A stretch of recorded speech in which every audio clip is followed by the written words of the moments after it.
We're at 3 minutes past, so we're going to kick off. Again, thank you so much, everybody, for coming. I'm Lena. I'm going to just introduce Compass and our local election campaigns briefly, and then pass to our speakers, and they can introduce themselves much better than I ever can.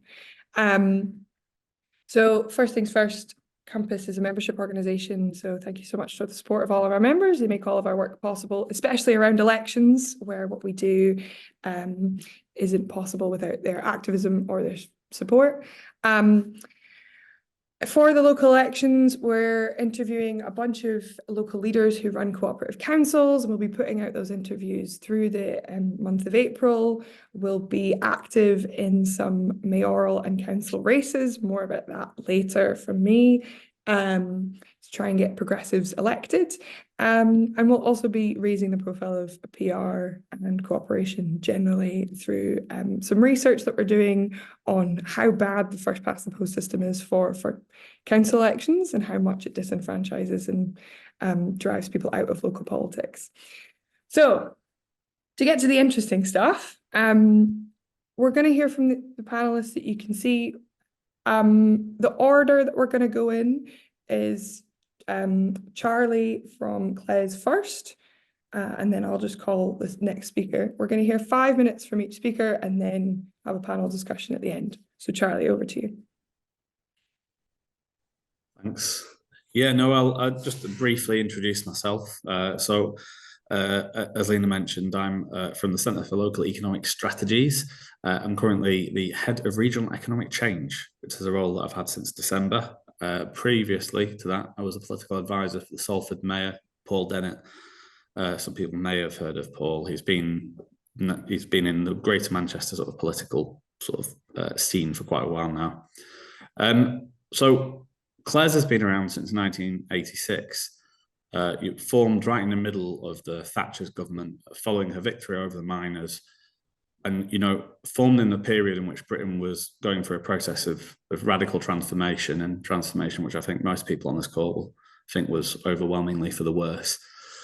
CLES has tried to be the voice of progressive local authorities for much of this time, and it's tried to be the voice for progressive local authorities in an era which has seen huge centralisation of resources and diminishing resources and diminishing powers and freedoms. So, a cynic may argue that, we've not got a massively good success rate here. We fought against the privatisation of utilities and lost, fought against the centralisation of powers in Westminster and lost. We did fight against the poll tax and, won that one. So you've got to count your victories where you can. But obviously the greater picture here, the macro picture, is that we've experienced a huge period of defeat. And when I first started working in local government in 2016, that defeatist attitude really prevailed everywhere. So Paul Dennett, the mayor that I formerly worked for, one of our key manifesto tenets was building social and council housing. It was something which was clearly very important to our electorate and which we put front and centre of his route forward. And immediately, as soon as we got into office, we were told that this was an impossible ambition. We were told by housing experts, we were told by the officers, we were told at every single level that it was simply uneconomical for us to do this process, and we were crazy to try. Long story short, we didn't give up on that project, and we've actually created great success of this. There's a Salford Council now operates an Almo called Derive, which registered a profit of nearly £1 million last year. It's currently got about 700 newly built council houses within Salford, with a pipeline of another 10,000. None of them are subject to the right to buy, and we've managed to create this through a complex legal process which allows us to do it. But I mention this story because the big lesson for me here is that, yes, we've experienced defeat. Yes, things are far more difficult than they used to be, and we had to jump through many, many hoops in order to deliver what others had been able to deliver for much less in the past. But actually, sometimes ignoring the experts, ignoring the advice, ploughing ahead with what needs to actually be done is the route forward, and you can achieve results through this. I think the other thing I wanted to mention in this chat briefly is that CLES, as many people are probably aware, has been one of the champions of a movement called community wealth building, which is a concept which began to take off in the middle of austerity with the success of the Preston model. We have council leader Matt Brown from Preston, who's no doubt going to elucidate on this further. Now, I was having a conversation with the former CEO of CLES, Neil McInroy, a few weeks ago, and in that chat, we recognised that a lot of the concepts behind inclusive growth and community wealth building movement are things that were forgotten rather than invented. You know, it's maybe hard to imagine now, but, you know, at one time, measuring the success of an economic project by the number of jobs created and the multiplier effect on the broader economy was something which was just done in the mainstream as opposed to being presented as a kind of a fringe progressive sort of movement. But I think relearning some of these things, I think there's something really interesting that happened around that 2015 period with the advent of the community wealth building movement and the Preston model, which is that austerity, you know, necessity is the mother of invention, and austerity, I think, forced a situation where people had to question the orthodoxy. They had to question the way that we've been doing things for the past few decades. And within that concept, within that situation, CLES now works with local authorities and public bodies across the country, delivering programs of economic development and growth, which are centering human beings over effectively abstract concepts like GVA, profit margins, working with the Scottish and Welsh government, the Scottish Language Commission. And one of the things I'd like to say, just to finish off here, is that we've gone from sort of treating this concept as a fringe concept within the space of a decade to it being mainstream economics. And just to finally say, well, before I run out of time, that what this has taught me really is there's nothing really that gets my goat more than hearing defeatist talk from local authorities and local councils who want to defer achieving anything in practice until the advent of a next Labour government. And you know, to me, just to finish this thing off, I know I've run out of time, Lena, sorry, but the quote from Tony Benn, which I'm minded of, is there is no final victory as there is no final defeat. There's just the same battle to be fought over and over again. So toughen up. And I'd like to finish and pass on to the rest of my panelists for that one. Thanks, Charlie. To Peter. Oh, straight in there, eh? With a perfect segue, actually, because it was austerity and all of that got me into improbably into local politics. A sort of exactly that feeling of if we don't toughen up and do this ourselves, no one else is going to do it for us. I got elected to Frome Town Council 10 years ago. By accident, really. No, a little bit more than 10 years ago. But yeah, as I say, slightly by accident. We'd never really intended as a group to take over in any way. I was part of a group of individuals who saw this really unambitious council divided along party political lines and not prepared for austerity, as I say. And one of us in particular was kind of saying, look, we're going to, you know, once the shit hits the fan with austerity, if we don't do it, no one else is going to. And so we, as this bunch of people who came from different backgrounds and different skills and different politics in Frome, got together as a group and stood, actually not that long ago, you know, we were standing in a May election, and it was only sort of in early March that we got it together. We realized right from the beginning that we'd need to have a way of working, essentially an ethos that kind of said, if we're going to work as individuals, but as a group, we'd need to really get our listening sorted out and be very good at listening and being good at changing our minds. So we mustn't hold grudges, or, you know, that would be unhelpful. And we'd remove conflict from local politics while accepting disagreement, obviously. And that was incredibly important for us, I think. And it enabled us to recognize that people within a community tend to have far more in common than they do, you know, that they disagree about. And it turned out that people who had very different, you know, party political ideas had, you know, so many things that they had in common that we could really get stuff done in a way which others hadn't. So we also recognized that we didn't have many answers. In fact, I'm not sure we had any answers really, but that most of the expertise on any issue will be in the community. So the other thing which we sort of offered people when we were saying vote for us is that we would do proper engagement and proper participation. So we said, this is how we work together, and this, you know, and we want you to basically help us to do that. To our amazement, as I say, we got elected with a majority, which is kind of crucial if you're going to do this, but I'll maybe touch on that later. And we found that many of the things that people thought were rules aren't rules at all. They're sort of recommendations. There are a set of rules. It's public money. Of course, it needs accounting for, that kind of thing. But that, you know, many of these rules, as I say, weren't rules. There's a nice phrase I used a couple of times, which is tradition is peer pressure from the dead. And if in doubt, we got rid of tradition, really. There are times when it's essential, like Remembrance Sunday, when, you know, there are things that need to be done and said in the right way. And of course, we and I did that. But actually, there was the vast majority of stuff you could get rid of, and we did. So we changed a lot of things to make the council far friendlier, much more accessible, really simple things, actually, of getting the staff particularly to have yes as a default position rather than no. And what we were really trying to do is move the council from being the council that you came and moaned to our council. So as a town, that's what that is what we did very much over 8 years, I think. So we changed a lot of now, and one of the first things we did was to hugely increase the amount of money that we put into community stuff. So there used to be 10 grand went into the voluntary sector. We changed that into 110 grand almost instantly, employed staff to help local groups. So really built the voluntary sector up very strongly. And then used community panels, which will be familiar to Lachlan in a minute when we're talking about the Humanity Project, to get people in particular areas to come and really tell us what they felt strategy should be. And then we adopted that wherever we could. And then we catalyzed other groups to do things like take over issues on poverty, take over issues on housing. So they're not part of the council, but they were outside with their own structure, their own trustees, their own volunteers. So they're not then vulnerable to the whims of politics. And as part of this, I wrote this book, Flatpack Democracy, which is where the name has come. It's kind of helpful in some ways. It's a nice title, but actually it doesn't, other groups have taken some of the ideas from that book and put them into place.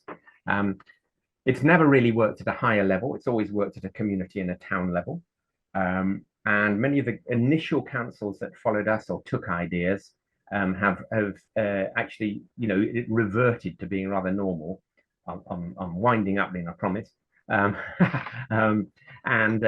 Which is a bit of a disappointment to me. And I tried during lockdown with some others to really run a campaign to push this out and didn't really succeed.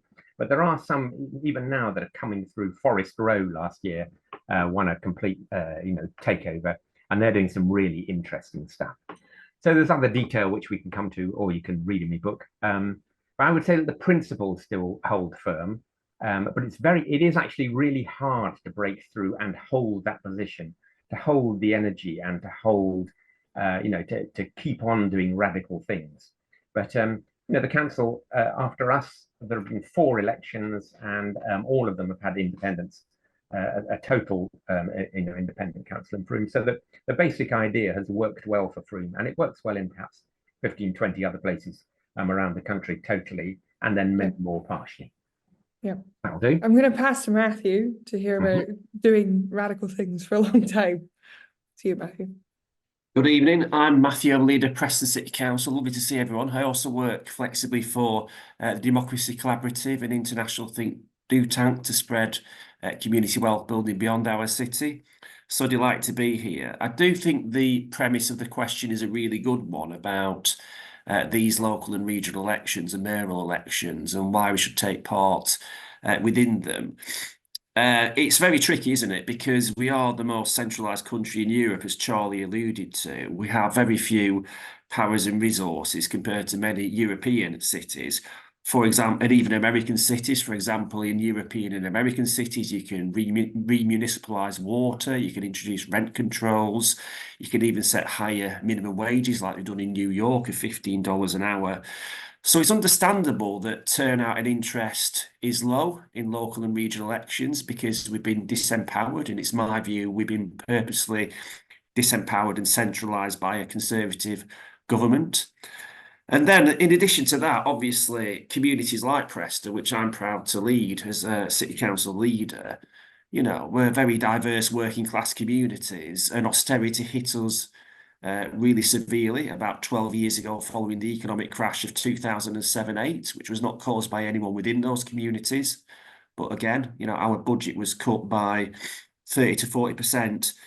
So the community wealth building work we've been doing is really trying to address the systemic issues that we do have, that the current way of doing things is not delivering for those communities. And we need to have a bit of courage, a bit of creativity, and think outside the box. And I think this comes back to the question of this webinar. We do need to vote and take part in these elections. Obviously, I'm a Labour politician, so I'd encourage people to vote Labour, of course, but people need to participate and take an interest. And what we feel we're doing with community wealth building is trying to bring back some of that democracy that's been taken away. So within Preston, what we have done, for example, in the last 10 years or so, is we were the first living wage employer in the north of England. We've been working with our big institutions and private businesses to get as many people covered by the living wage as possible. We re-established a credit union. We also had some quite significant failed corporate-led development schemes that were abandoned about 10 to 12 years ago. So we realised that, you know, government ain't going to rescue us because of austerity, and also big business often doesn't want to come into our community. So what we've done is we've really tried to regenerate our local economy collectively by working with our anchor institutions. So we increased spend with our anchor institutions, public institutions, by £75 million between 2013 and 2017. And we're not necessarily monitoring it, but the trajectory has stayed the same, we feel. And that's done things like got our local NHS to purchase masks during the pandemic, which led to 120 jobs, which is very positive. We've insourced services. We have planning policies that use local suppliers and labour, but we're really trying to democratise our economy. So we're regenerating our city centre primarily in local public ownership. So doing up museums, creating workspaces for local businesses, building cinemas that are in municipal ownership. So we actually benefit and have that resilience for our community going forward. And then we can say that we do want to use local companies, get a real living wage in the promote trade unions for the supply chain. We're looking at new council housing as well, but we're also looking at other ways to democratise the economy. So we've got 8 new worker-owned businesses, from retrofitting to wellness centres to former prisoners and an education centre. We're looking at how the council can establish a cooperative broadband service with partners as potentially a cooperative vehicle that will provide free and low-cost broadband for communities. We've got community land trusts. We've got housing cooperatives. We've got community energy schemes. We've got community ownership of music venues. We had Ed Sheeran played in one of our venues. It's now going into community ownership. Before he was famous in Preston. And with partners like Salford, hopefully, we're looking to establish a regional cooperative bank to stop the wealth extraction and potentially reopen branches. So that's community wealth building for you. It's trying to do things very differently, but it's also trying to work with communities, working with unions, local businesses, minority communities, faith communities to actually deliver a lot of these things, because they're being delivered by working people and communities, you know, within our communities in Preston, which is really, really positive. But just finally, community wealth building is now a movement that's actually national and international. So, for example, if you go to London, there's a London Anchor Institutions Network looking at £73 billion worth of spend. You've got ownership hubs which encourage worker and employee ownership, and you've got community banking movements in Wales and elsewhere looking to actually, you know, create new institutions that are democratic and supported by local and regional government that are going to be good for people and give communities genuine control. And it's also an international movement. For example, in Pennsylvania, Los Angeles and San Francisco, looking at community wealth building and public banking. Even the Biden administration says they want to double the spend with minority-owned companies from their federal procurement budget. And I think the trends are really interesting, that people are talking about who owns the economy, where wealth goes and how we can all benefit and how we can actually genuinely participate in economic and social life. And I've run over as well, so apologies for that, Lena. Thank you. It's all right. Thanks, Matthew. We're going to hear from people kind of on the other side now, doing a little bit more of the campaign and engagement work, starting with Lachlan.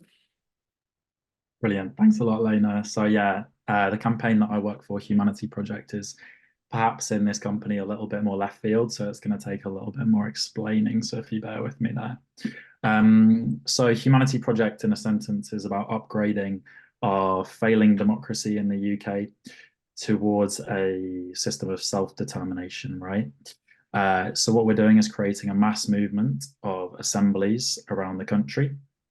What these assemblies look like is people coming together, listening to each other, understanding each other's point of views, planning action, problem solving, and then self-organizing to take action themselves.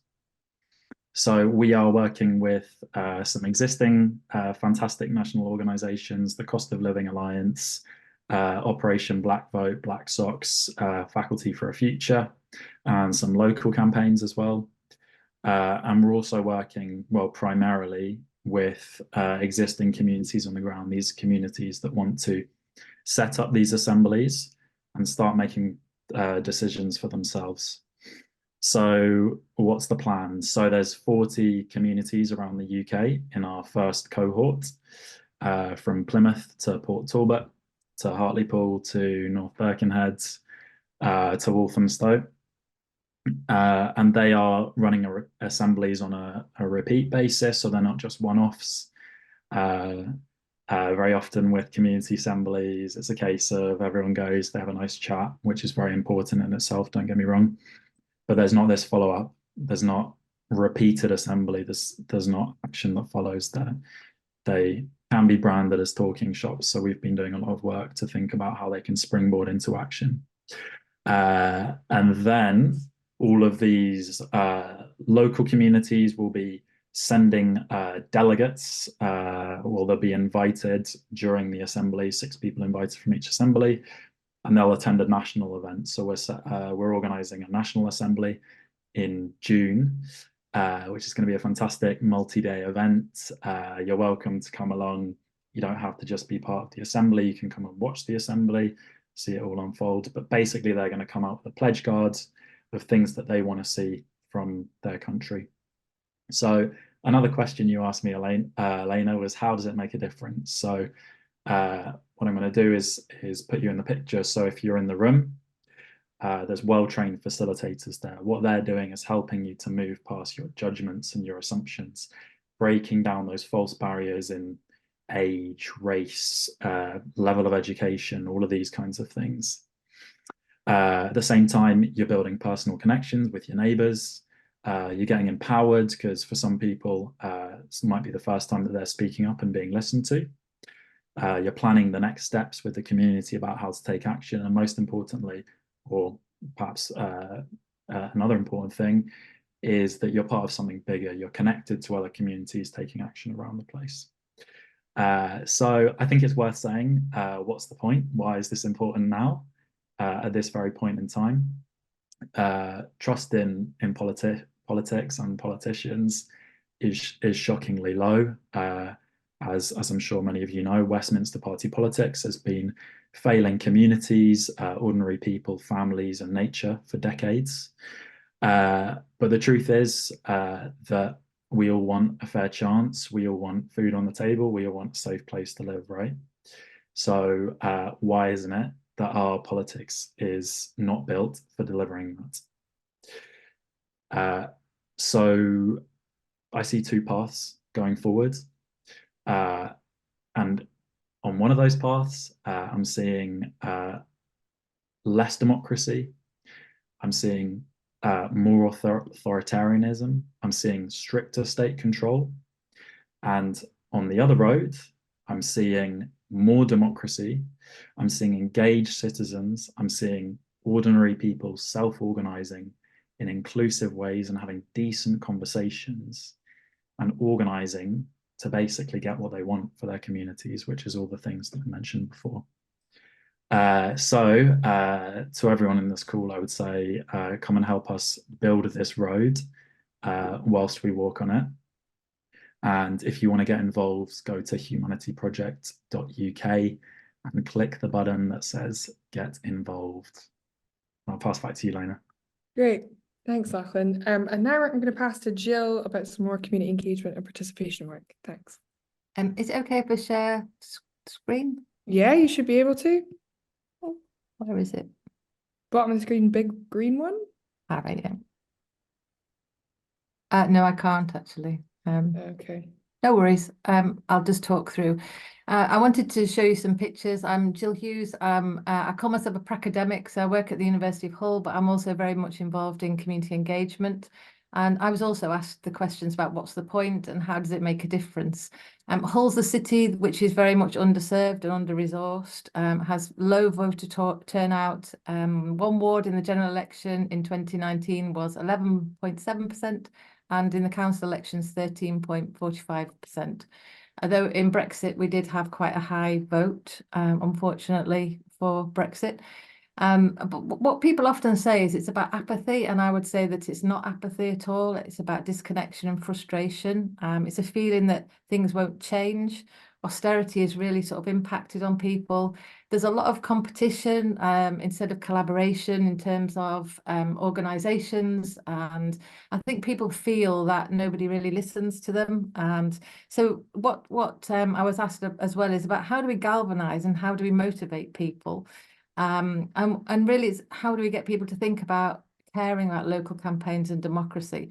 And we've been doing a lot of work in Hull, and there's a huge amount of work. So despite cuts and despite austerity, there's lots of really good work being done in the voluntary community and youth sector. And it's about the spaces in between the state in some ways. It's about people plugging the gaps so that they are enabling other people to meet their needs, really. And what we're trying to do is work from a needs-led perspective and think about what it is that matters to people. Because at the moment, people are under such a lot of pressure. And in our city, we're second only to London for flood risk and various forms of flood risk. So, you know, there's major issues like that and climate change, as well as austerity and cost of living crisis. And people are in their everyday are sort of thinking about those issues. And it's hard sometimes to think about voting and democracy at those times. If you could see the pictures that I had on my slide, you'd see that some of the things that we did, I was involved with a hashtag the Hull We Want project, which you can look up on Twitter. And this was a community partnership. It was funded by Barry Knight, who some of you will know through the Webb Memorial Trust. And we went out to people because we see that the most important thing is to go to where people are, not expect people to come to meetings, because that's not something that people do, especially when they don't have any income to travel or to, you know, the wherewithal because they've got other competing issues. So we had two massive blue couches, conversation couches, which have clouds all over them. And we sat on those couches, and this is like a repurposed household thing. Nobody ever asked us who we were from, what organisations we were part of, but we talked to people about their needs and their dreams. And it was very hard for people often to think about what they wanted for the future because they're coping with the everyday. But we also had the wishing washing tree, which we then pegged people's needs and dreams on. And we sort of looked at what it is that people want. And a lot of the things are things that wouldn't cost a lot of money and could be done quite easily. We did get interest from the MPs who all sat on the conversation couch and the city council leader at the time. And this was about telling stories. And I think that's the most powerful thing that you can do in this sort of area. If we want people to listen, then we need to really think about how we tell those powerful stories of the everyday that people are experiencing. People aren't apathetic. There's a huge amount of action. There's a lot of support for each other. We took an asset-based approach so that we thought about what strengths people have, not what they lack, which is the usual thing about communities. They're in deficit. So we tried to do lots of different things. And again, I've got pictures, lots and lots of pictures, but it was the hashtag we want that means it's a collective approach. It's about the common good. It's also around the African philosophy about Ubuntu. So I am because we are. So it's that generating the feeling that we're together in something. Myself and colleagues like Kate MacDonald from Time Bank, we spend a lot of our time weaving. So we had the Hull We Want, which went into frustrated isolation in COVID because we weren't allowed to go out and about. But we work on projects like the Ideas Fund, which is a Wellcome Trust initiative through the British Science Association, which has flipped the power balance completely, because what the project's about is bringing communities and researchers together, but the researchers are part of the communities project rather than the other way around. The communities hold the money. So we've completely upended the traditional model of academia. There are other things that are involved with, like the Poverty Truth Commission in the city, and people have come together as communities to tell their stories of poverty, and we have people who can make a difference in terms of those who have influence and power. That's been really powerful, again, as to how people have listened and made differences, because with the Poverty Truth Commission, you don't wait to the end, you change now. We're also involved in lots of different things with the university sector in terms of a Yorkshire region. So thinking about power in the north and how we can galvanise bigger power across 12 universities, 12 local authorities and some combined authorities and communities, and come together to think about looking at growth and also sustainable living, There's the Town Anywhere, which we've been doing recently, where we got people to imagine they're in 2040 and what would they like to see, and then we can bring that learning back to today. So I think it's those sorts of things. And what I would say is that we talk a lot about giving voice to the voiceless, which is really, really important, about engagement and participation. But it's also about giving ears to the earless. And I think a lot of the people who have power and influence don't listen deep enough. So we want to sort of work on how we build those coalitions together, like a triumvirate really of communities, academics, policymakers coming together so that we can address the needs that communities have. We stand beside people, build trust and relationships, tell stories, and we're looking at different elements. So I was interested in the sort of assemblies, because we've got a new group in the city called Corporation Hull who are trying to set up assemblies. We're also looking at Citizens UK, citizens organising, because the next step is actually to galvanise from the grassroots to enable people to take part in decision making and to think about how we can shift and share power much more equitably. I don't know, am I at my time? You are, but we'll get to more later. Thanks, Jill. I'm going to pass to Neelam now.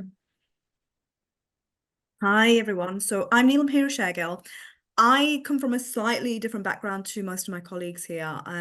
So I live with a couple of chronic illnesses, endometriosis, PCOS, PMDD, and have suffered a few miscarriages. And you're probably wondering, well, what's any of this got to do with community power? And it surprisingly has a lot.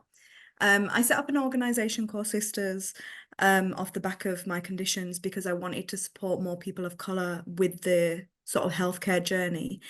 Within that space, I realised being a person of colour, quite often we're either tokenised, we're the only people speaking about this experience. As you can see on this panel, I'm the only person of colour. It's something that's not uncommon to me. And it's still a shame that this is still happening, but this feeds into the wider problem of representation and talking about the needs of marginalised communities without involving them. One of the things we found at Sisters was a lot of people in the Midlands area were struggling with period poverty. To give you an example, in one day, we sent out 6,000 period poverty packs to people across the West Midlands. So it gives you an example of how busy we are. This is completely voluntary led. It's led by members of the community, members of faith. I'm a person of faith myself. And these period products were being sent to my house directly. Me and my flatmate at the time would struggle to get through our front door because we had that many period products lined up in our doorway, purely because we were trying to just help people. I don't want people to really suffer by not having period products during a time when it's needed. It's, you know, something that I think is quite basic.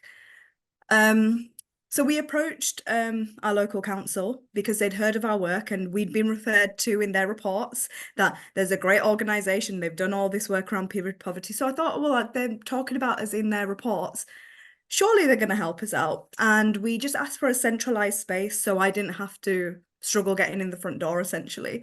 And as the organisation was growing, giving my address out to everybody wasn't probably the best idea. So I then asked if we could just have a centralised space, maybe share with somebody, just to have these period products. And they came back to me and they said, yes, we'll give you 25% off our business rates. And I was like, oh, we're all voluntary. The organisation has come out of a place of needing to do something, not because we have funding to do this. We're just doing this because we notice that people don't have access. So lots of conversations back and forth. We never got a space. It's still coming out of my home, unfortunately. And we just work with a select number of volunteers and have to push it out there as much as we can. But this sent me on a bit of a journey around, well, why do we not have more control over spaces and places? Why can I not get a space? Why can I not share community space with other people? Why is it so much red tape to get somewhere? Because all I want to do is help people with period poverty. It sounds like a really easy answer, doesn't it? It's just space. There's so many disused buildings out there that we could do a lot more time, a lot more work with if they were just given to us. So I started really looking into this and seeing what I could do. And I joined a community project called the Right Here campaign. And we're really proposing this campaign as a Community Power Act. And what we want to see is really genuine partnership working between councils and communities. And as you can see, I'm very much about having the most marginalized person in a room centered in that conversation, because until we start bringing them into conversation, into spaces that they're not usually in, we can't say we're galvanizing a community. We can't say that we're talking about everyone's stories, because unfortunately we're not. And that's one thing that I really want to bring to the table here. And one thing that I want to urge everyone to do is, if we can center marginalized people in these conversations, and it's not the tokenistic, we're going to go and visit them and get their voices and hear their voices. It needs to be from the community itself. The community itself is disenfranchised and disempowered because people are speaking on behalf of them. So most of them just will not engage with politics or voting in itself because they don't think it's for them. So what I want to do, and this has all come out of period poverty, is ensure that these marginalized communities are actually got a seat at the table, can actually help support their communities. Because if you look in Birmingham itself, you have roads and areas, and I'm sure you have it in your local communities where they might be predominantly South Asian, predominantly African communities. That's because they've essentially created their own community ecosystems themselves, because they haven't been able to find local spaces and places for them outside of that. So what we need to be doing is working with them, not for them, not on behalf of them, not going to hear their traumatizing stories over and over again. We actually really need to listen to them, fund them, support them, and bring them on the journey with us by bringing them to the table. And like I said, this all came out of trying to solve things like period poverty, which is something I've still not solved yet. So if anybody wants to help me on that journey, please feel free to do so. And I think it's just really important that whilst we're talking about other communities, is that we're ensuring that we're not talking on behalf of people without them. It's very much, if it's about us, don't be without us. I think that's really important on this journey. There's loads of surveys. I think 71% of UK adults said they have lack of control over important decisions in their own neighbourhoods. That figure's much higher for people of colour. So it gives you an idea of how many people we've still yet got to support into this journey. So that's where I'm coming from. And if anybody really wants any support with that, I'm happy to help you. Great, thanks, Neelam. And lastly, from Rob. Hi, thank you very much.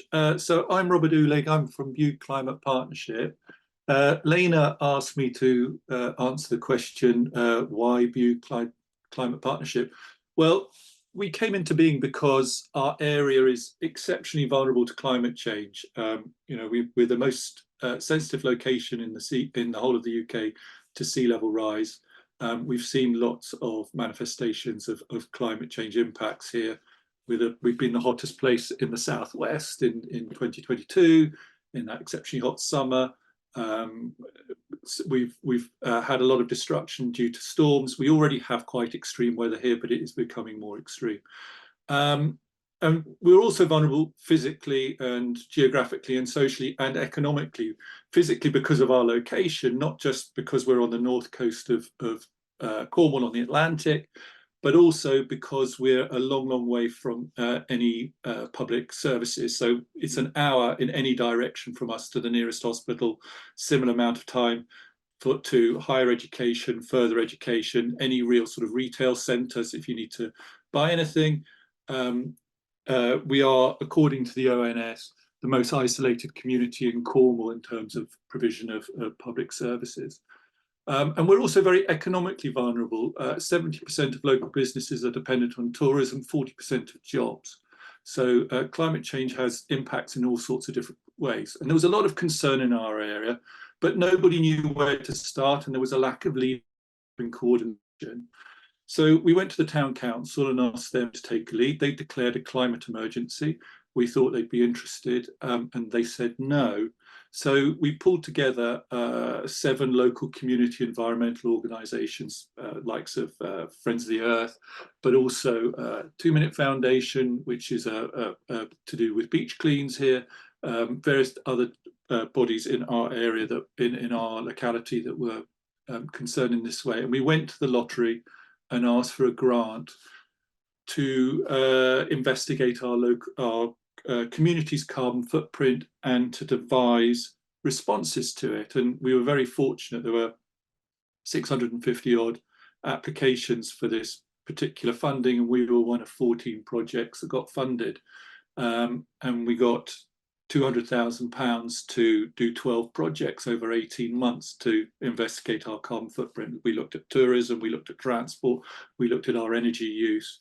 We also piloted some responses. We did some community engagement and some other things all around this. And the overarching message that came back to us as a community was that for us, it's the first response to climate change is one of building resilience. It's about adaptation. And that then leads on to conversations about mitigation. And that's particularly, that also takes into account the local demographic profile. It's a very conservative area, it's rural, it's concerned about tradition and those kind of things. And so conversations about what we could lose that we value within our society can lead on to other things. And again, we were very fortunate that we got funding for the lottery of £2 million over the next 5 years to then deliver 6 delivery projects covering tourism, energy, growing waste, storytelling, which is about movement building, and dealing with our shoreline because we are so vulnerable to sea level rise. And the central part of the shoreline engagement project is a citizens' jury. And the reason why we did this was because we realized we needed to arrive at a communal position within our community on how we respond to climate change and sea level rise. And this was the best way of doing it in a way that was demographically and democratically valid, but it was also accessible to all. So we wrote to all households in the area, invited everybody over the age of 16 to be part of it. We also had a schools jury for secondary school students and worked with primary school. So it was everybody right across our community. And we selected by process of sortition and then held a full jury working with an organisation called Shared Future, who are absolutely excellent. And it's been remarkably successful, not just in terms of the recommendations, their breadth and depth and how well thought out they are. It really is quite surprising. You put 40 people in a room together and you facilitate discussions, when bring in experts and support them in it. The amount of talent that is there latent often within the community that comes out through this process is really quite staggering. But it wasn't just in terms of the recommendations, which we're now following up, but it also enabled us to attract further funding of £3 million from central government to deal with our transition and coastal transition measures. So our challenge now going forward is to ensure that we get continued engagement with the council, with the Environment Agency, and that the jury isn't used as a tool by the council to justify what they want to do while ignoring what they don't want to do. Thank you. Thanks very much. All right, I'm going to stop that timer. Thank you all for sticking to time. That was great. What I'm going to do now is just field some questions from you guys to each other. So I'm going to go back down the list of the people of all of our speakers. And if you could put a question either to one or multiple speakers, I think particularly thinking about what it is that you who work on this day in, day out and see these things in action would like to get asked. So I'm going to start with you, Charlie, and then we'll go down the list. Oh, you're on mute. So is this questions for me to ask the other panelists? Yeah. Yeah. So I'd be really interested, sorry, but probably know a bit about this already, but Matt, I've never actually asked you directly. With the community wealth building programme, did you find that there was much resistance from inside the officers, inside the Labour group to a lot of these ideas when you started developing them? And I'd be interested to know your story of how you overcame them. I asked them because as I mentioned in my intro, we certainly experienced resistance on our end. Matt, do you want to answer that and then we'll continue with the questions? Well, it was some time ago, but the answer is yes, there was. I think there's, and I think this can be my question as well, I think there is there's a fear of certain things, and people are scared within institutions of new ideas. But we need new ideas. We need ideas that will help deliver a better world, and we should embrace that, in my opinion. So yeah, so obviously I've been on the council for many years, so I just turned 30 when I got on originally, and I was then talking about things like worker cooperative regions of Italy, and a lot of the older, mainly male-dominated Labour group at the time were just thinking, why is he mentioning this? How is it relevant? You know. So, you know, I then started looking at how it's being applied in America and also how it had been applied in here to some degree, and trying to bring it all together. And also, yeah, some of the officers weren't that keen on what was a bit more of a radical, transformative set of ideas, but we're kind of like there now in the sense that the Labour Council is behind it very strongly, and the officers are behind it, and the institutions are behind it, and the communities are really. So yeah, thanks for the question, Charlie. It's a good one, but I think I'd probably like to ask the other panelists about resistance to new ideas and change, because I think that's a common thing that we all face. Okay, we'll open that up to other panelists at the end. But Peter, I want to pass to you next for a question to another panelist. Thanks. How very organised of you. So I was wondering, because it kind of came up with something that Gill said, but I was going to ask Lachlan about. So Humanity Project's bringing together people in, in these people's assemblies. They have their conversations, and then Gill mentioned a whole range of things that you're doing of bringing people together in Holland. And I know a bit about Cooperation Hull, and as I mentioned in a note to you, I'm coming up at the end of next month to spend a bit of time with them. And so they're all holding these public meetings, and I'm quite interested in how that. I suppose my question really is: at what point do you think it's that those groups should engage? Should they engage right at the start with the existing system? Given that for many people the existing system is basically dysfunctional, they're bored of it, they have no wish to engage with it. But they could engage with it at that level, or should they build a strength as independent movements, and then once they've got enough strength, if you like, then move across? Or where's the balance of that? I mean, I'll ask Lachlan, but I mean, Jill might have other views perhaps on that too. Right, thanks, Peter. I think we're just going to run through the questions and then do the answers after. So if I could, Matthew, you kind of skipped your turn, so you've got your question already. I'm going to go to Lachlan to ask a question of the other panelists.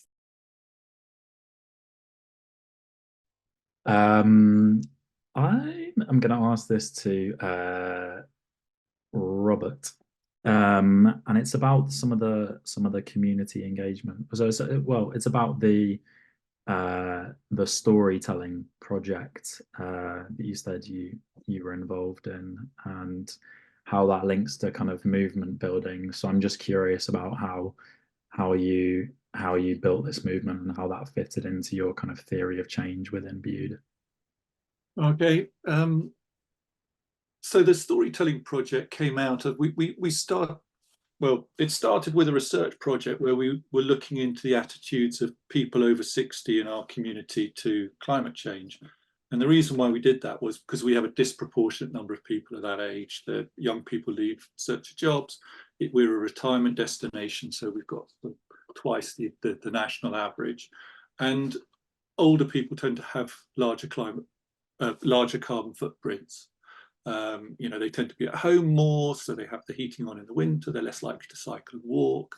Their families are often dispersed, and often they have a larger disposable income. Retirees. Obviously, there are retirees living on very limited amounts, but particularly in an area such as ours, where we get people moving from the southeast, having sold comparatively expensive property and moving down here, they have a lot of money left over from that. So we looked at their attitudes and found that the way into talking to them about climate was the way I described beforehand, through discussions about tradition, the things that they value within their community, within our community, and what they're scared of losing. And so we developed a series of films and toolkits where these were digital stories made about well-known figures in our community. So one of them was about an old boy who's now in his mid-80s called Vico. Everybody in the town knows him. He was one of the founders of the Surf Club, which is the oldest surf club in the country. and he grew up on a farm, and he just talks about his life and the things that he sort of knows around town and what it means to him, and mentions in that he comes from a farming family, and then starts talking about how the weather has changed for farmers, and you know, that they used to be able to rely on, if there was a weather forecast for in the summer in August, they knew they could get their crops in time, they could harvest them. Now it's far less dependable. And then he goes on to talking about how he used to have a beach hut, but that's been swept away by the sea, and he's been told he's not allowed to build another one. And so through this sort of really gentle process of conversation, we got people talking about climate change. We made 9 of these different digital stories, and we made them with toolkits so that groups in the community could take a toolkit which then prompted conversations. There were lots of resources in it, different things to just get people talking, and we held some engagement sessions. And what was really interesting was that we invited people along to it, and they were really, you know, some of them were really quite skeptical. Who's paying for this? What's the point of it? You know, this won't achieve anything. And over the course of 3 engagement sessions, each of 3 hours, the really remarkable thing was that the ones who were most skeptical were the ones at the end of it who were saying, this has been brilliant. I've talked to lots of people that I've never spoken to about before. And all we had told them was, come and share your stories. Come and share your stories about, you know, your memories. This has been brilliant. And I've become aware of all sorts of things. And I really want my neighbour to do it, or my friends, or whatever. So now we are now doing it in groups of friends, or sort of neighbourhood groups by streets or whatever, because they are pulling more people in. So that's the way we've done it, by movement building. That's how we've created it. Thanks. Jill, your question next. Mine's for Matthew, really, and it's to how were you persuaded to do something different in Preston, and how do you persuade other councils? Or you must get lots of people coming to visit you from different councils. How would you persuade them of taking this different approach? Yeah, well, I mean, Tony Benn was mentioned before. I had a period of unemployment in the early 90s when I was a teenager, and I read 1 or 2 of his books in the library, so I was really hooked by the ideas he had about economic democracy and other things. And I was thinking, well, I'm not an MP, I'm a local councillor, and we got, you know, serious problems with inequality in our community. You know, deindustrialised area in Preston, not as bad as some, but you know, still pretty bad in terms of the wealth that we did have in the 50s, 60s, 70s, and 80s. You know, how could we try and do something different, really? So I then started, you know, looking at some European examples of very dense cooperative economies, which were very much in the hands of the communities and working people and workers. Mondragon Cooperative Corporation, a particular inspiration, which is a network of 100+ worker-owned businesses. And I thought, if I'm serious about trying to tackle inequalities, it can't be done by skirting around the edges. I've got to try and implement some of the principles, obviously very difficult at that scale, but at least some of the principles of trying to ensure the wealth that we produce as communities is more in the hands of people, really. So that's where we started it. And ironically, it came mainly about 10 years ago from the American Rust Belt. And if you think we've got it tough, which we have, if you go to parts of America, Ohio, you know, Baltimore and the rest of it, they really have these huge inequalities, often, you know, enhanced by race and gender and disability as well.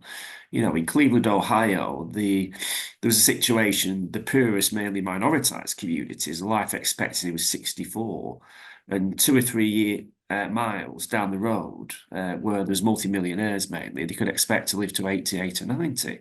So this is why they started looking at alternative models like worker ownership, where they could put people in communities into businesses they own themselves, where they could share the profits and actually secure their own destiny, but link the not-for-profit hospitals and universities to support these businesses.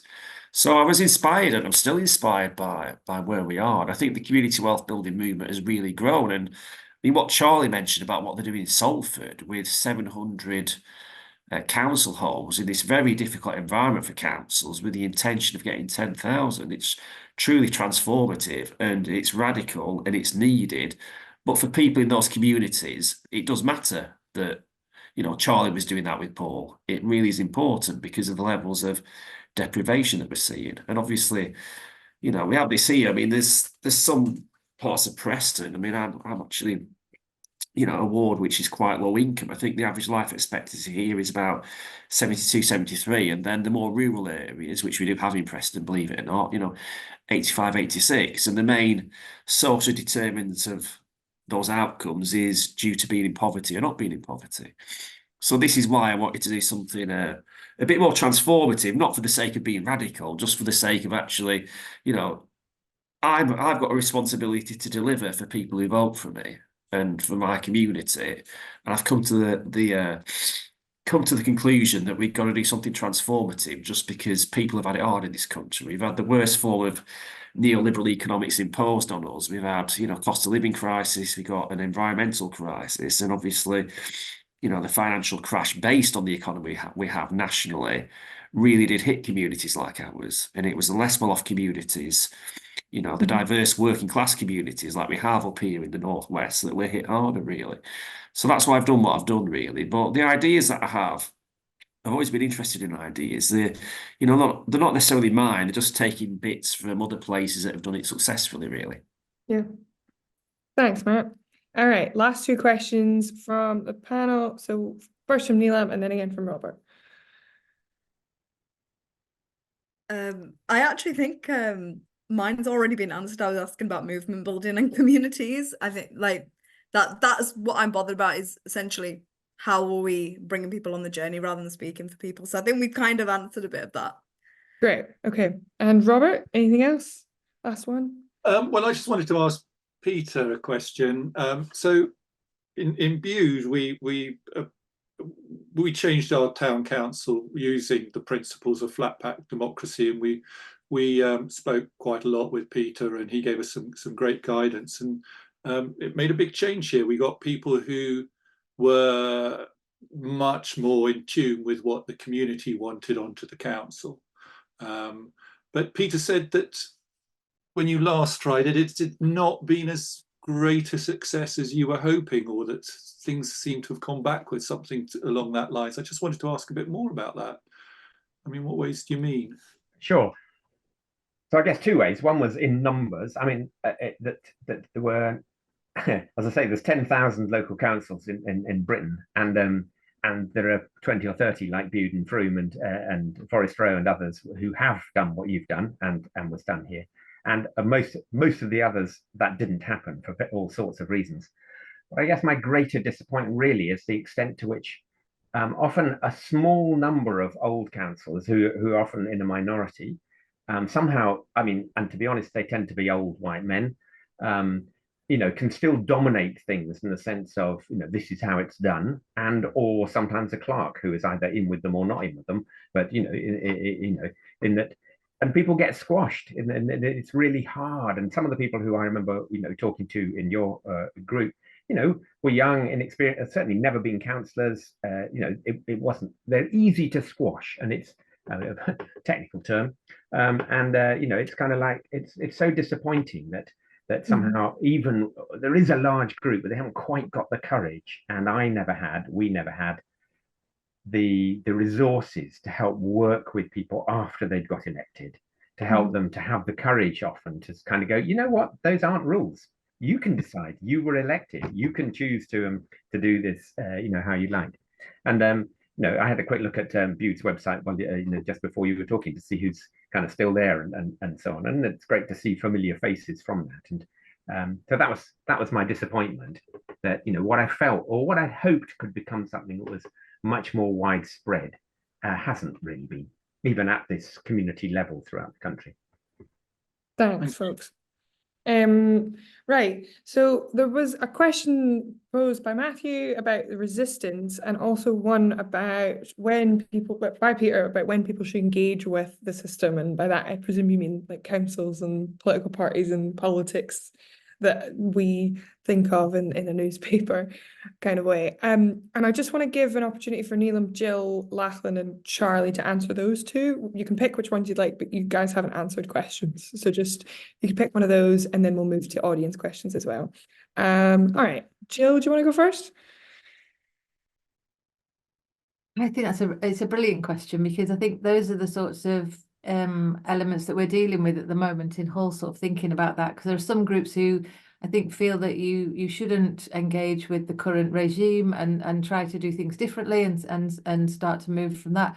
But then there are others who think that we need to engage and build coalition between all of the different sectors across the city to be able to impact and create change. So I think it's quite a complex one, really, and it probably depends on the issues sometimes, as well as to whether they are things that do need to be a sort of broad brush approach, a holistic approach where everybody's involved. And then there are other things that I think are perhaps really important to people, but not necessarily something that will be taken up by those who have power and influence. And that definitely needs then to sort of build a sort of movement of resistance and to challenge and to sort of call for change, really, call for action and change. Thanks, Joe. Charlie, anything on resistance or on when you tackle the system? So on tackling the system, I think that I was actually very interested by what Peter was just saying then about his experience as an independent. Hands on the table and not speaking for Claire's. I'm a card-carrying member of the Labour Party, as you might have guessed from my Tony Benn quotes. One of the reasons for that, it's not due to lack of sympathy for the idea that politics should be somewhat purer than the party politics which gets done on, and it's not out of a lack of understanding that the party has its own calls, which sometimes pull you away from the things which you think really need to be done. So much as the fact that I think Peter's experience is actually indicative of most independents, which is that the party provides a machinery, a stability around a set of people and principles, which when it's mobilised to the right cause, can't be stopped. It can't be stopped. So I think that there's a big question here in terms of that kind of resistance question, the relationship to party politics, the relationship to established structures, which I think that there's some really interesting territory within that. And the reason that I've stuck with the Labour Party as long as I have done is basically because of that. And just in terms of the question around resistance quickly as well, I mean, you might have guessed from me asking Matt, same question. Absolutely, we experience huge resistance, and I think Greater Manchester, in which Salford sits, to many extents, was very ideologically bought into a lot of the sort of neoliberal changes which have occurred over the last 30, 40 years, to the extent that a lot of the development which we've seen in Greater Manchester and the huge growth that we've seen in the city region has really been built on these kind of principles of creating a sort of a free market, utopia within a sort of a city state. That if you speak to the old timers around Greater Manchester, a lot of them will tell you quite openly that one of the biggest impulses which they had when they were embarking upon the kind of the regeneration of Manchester journey, which started as early as the 1980s, was about making Greater Manchester a net positive to the UK Treasury, i.e. basically they saw a population and a city where you had larger than average rates of unemployment, you had lots of poverty, had lots of service use, which was considered to be a cost by the state. Mm-hmm. And there was an ideological idea that actually that was improper, it wasn't the right way to do things, and that they wanted to be in surplus. They wanted to have.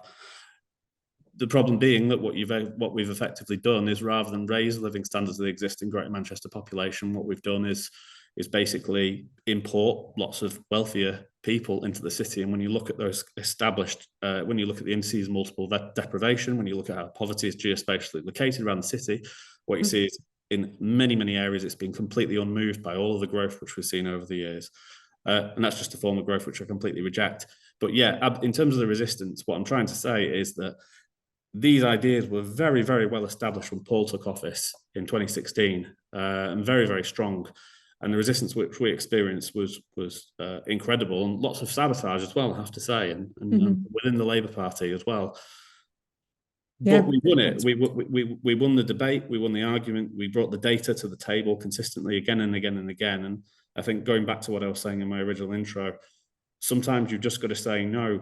you know, we're going to do it because it's the right thing to do, not because it's convenient. And I think you have to pick your battles, obviously, but I think once you've picked them, then sometimes you need to be stubborn. Thanks, Charlie. Neelam, anything on resistance that you got, or also how to engage with the political system as it is? So I think it's a difficult one from the perspective I hold and the communities I work with, because I think it really needs to be stripped up back to basics, because people I work with are so disenfranchised and disempowered that they're not even considering working in these spaces or challenging these spaces. They're kind of making their own tables. So I think we've got to take it back to basics, like trust building all over again, acknowledging these communities, acknowledging that, you know, they shouldn't be a token person talking on behalf of them, and acknowledging it in the talks that we do as well. And I think that's really hard, because sometimes this is a whole new concept for people. I think the term BAME is still something that's thrown around quite often, yet these communities are not a BAME community. That essentially means anyone that's non-white. So to lump everyone together doesn't really show that you're effectively communicating and engaging those communities. So how can you then ask them to be part of movement building, because you haven't actually got to know any of them? I think something that I see quite often in Birmingham is, if people, particularly people in power, engage with communities of faith, then that's mistaken for talking on behalf of communities of colour. But faith and people of colour are two different things, because not everybody has faith. So I think that there really needs to be an understanding of what communities are marginalised and what are we not doing in those communities, before you even bring it onto the bigger picture of how can we movement build with them. Thanks, Neelam. Yeah. All right, Lachlan. Anything on those two bigger questions? Yeah, I'm gonna. Is it either or? We get to answer one question, or Yeah. yeah, right. Okay, I'll answer Peter's question since it was directed at me. So yeah, the community who are taking part in the assembly, they can decide whether or not they want to engage with the council, right? As I said, trust in the council, or trust in politicians and politics, is very low. So unsurprisingly, most people actually just want to go for a bit more of a DIY approach. There's a kind of, as I see it, we're stuck in a bit of a paradigm, myself included, and the people in the UK, where if we want change to happen, we think we have to go and ask the council for it, and very often we're either told no, or we're given a very slow answer, which is incredibly disempowering, right? So a lot of people don't bother engaging in consultations and all this kind of thing. So what we're also thinking about is how we can shift that paradigm towards an approach which is more focused on, all right, let's do it ourselves. And there is so much that we can do ourselves as a community. There's really amazing examples of communities pooling together, like, for example, mutual aid groups in COVID. And, you know, I was speaking to Sasha Bedding from Dyke House, the Wharton Trust, this week, and it's amazing what they've managed to do up there with very, very little resources and just a lot of goodwill from the community. But like it or not, in many cases, local governments going bankrupt, or they're just completely hamstrung by national government. So like it or not, there's going to be this void, right? When services are cut back, communities are going to have to get organized, right, and actually fill that gap. So like it or not, it's not so much a question of whether or not, but yeah, it's basically got to happen, in my view. Okay. Thanks, folks. All right. Just very aware of time, so we're going to do one question, and I'm just going to ask panel a couple questions from the chat that I'll read out, and then I'll ask panelists if you could stick your hand up, just to answer them. One that about funding, obviously there's a lot of chat up here around people that are self-organizing and groups that have done things themselves, but what about groups that don't have any funding? How do you self-organize it, Charlie? Sorry, I thought it was a different question. I wasn't prepared to answer the self-funding for community groups question. So if someone else wants to come in, then please do. Save me. Okay. It's just, I think there's a concern about the examples that we've heard about. I mean, Neelam's didn't have any funding, so I think that's a great example. Go on. I can go. I'll give it a go. I've sort of worked it out a little bit. Yeah, so I was at a really interesting meeting with the VCF sector in Sefton a few weeks ago, and the question about the sustainability of the funding was hot on everybody's lips. Everybody's concerned about it.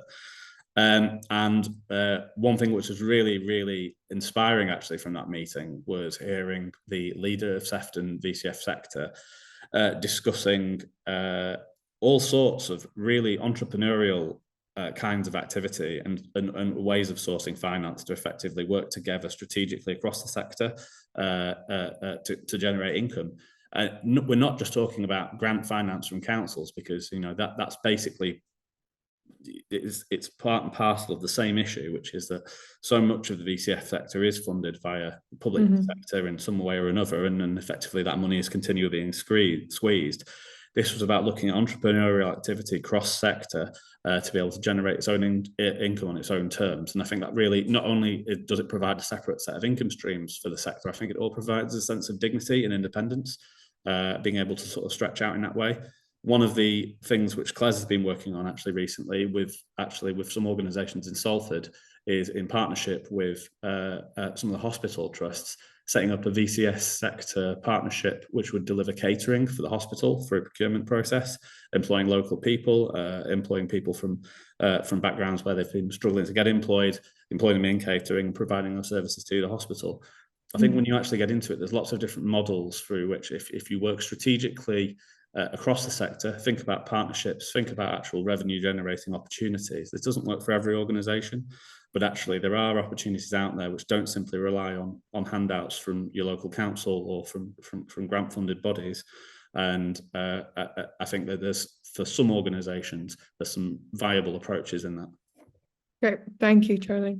Yeah, Rob, just keep it short so we can get through as many of these as possible. Thank you. You're on mute, Rob, sorry.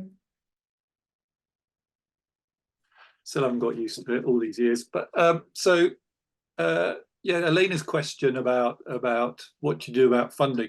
An awful lot of funding requires evidence, and then there's the sort of catch-22 that without funding you can't gather the evidence and so on. So I would just say to people, if you look around, and I think a lot of people new to funding don't realise this, that there are two types of funding often, that there's development funding and delivery funding.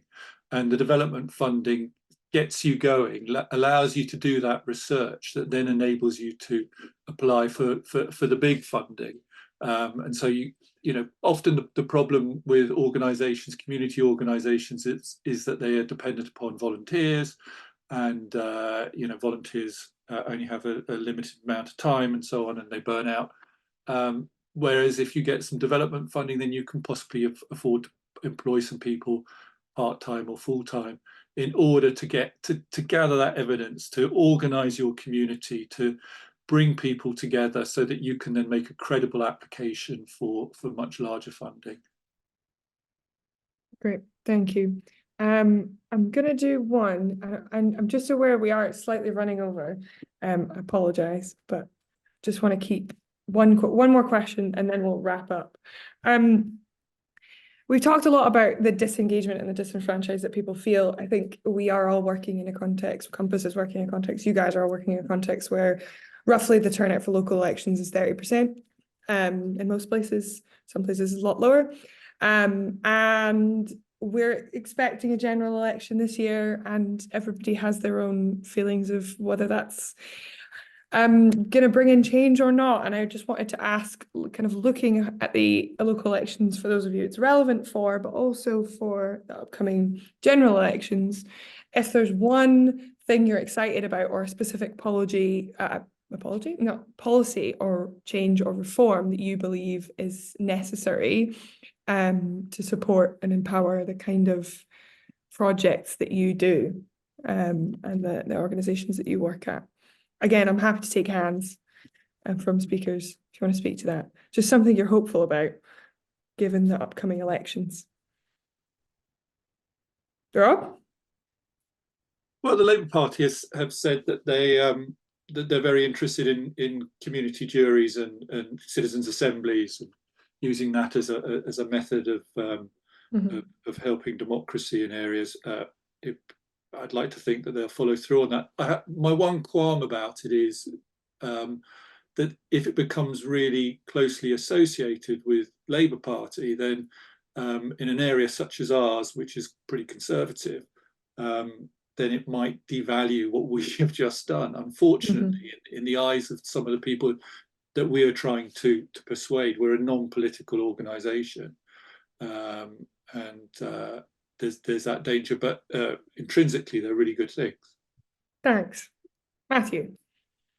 I mean, what we're excited about with Preston, with a change of government potentially, is things like the National Wealth Fund, which will take a stake in new net zero industries, Great British Energy, which will be a publicly owned entity at state level, but then linked to local work around cooperatives and community and municipal energy. That's exciting. Insourcing services, so councils can potentially deliver housing and run buses and own bus routes again, doubling the size of the co-op economy, New Deal for workers, all that kind of stuff. Nationalising the railways. I think this does still chime quite a lot with the kind of like thoughts that me and Charlie have and are trying to do locally. Obviously, I think it should go a little further, but I think it would be a very progressive change if that did happen and give plenty of opportunities for Labour-led councils and other councils to do something quite progressive. Great, thanks. Anything else, folks? It's your last chance. We're going to have to wrap up so that, oh, no, that was just Matthew moving. We're going to have to wrap up and let everybody back to their Wednesday evenings. Before we do go, I want to say two things. One is that Compass is doing lots of work at local elections to get progressives elected into councils and also into some of the mayor's races that are happening on May 2nd. My colleague's going to stick a link into the chat if you want to be involved. I'd love to be able to tell you there's one thing we could do, but as we've heard, everywhere is different, and all of our local groups are working out what the path is that works for them and works to put pressure on progressives and to help get them into power where they are. So it's just a sign up form, and then we'll connect you up with the local group there. And that's also ahead of the general election, trying to get progressives elected who back democratic renewal. And the last thing I want to say is thank you so much to all of the panelists who came on tonight. It's been a really interesting discussion, a lot of stuff that's countercultural and that's new and invigorating, hopefully for people on the call, about what local democracy can do and is doing despite some challenges that are around. And I certainly am hopeful for 2024. So I hope you all are too. And thanks again.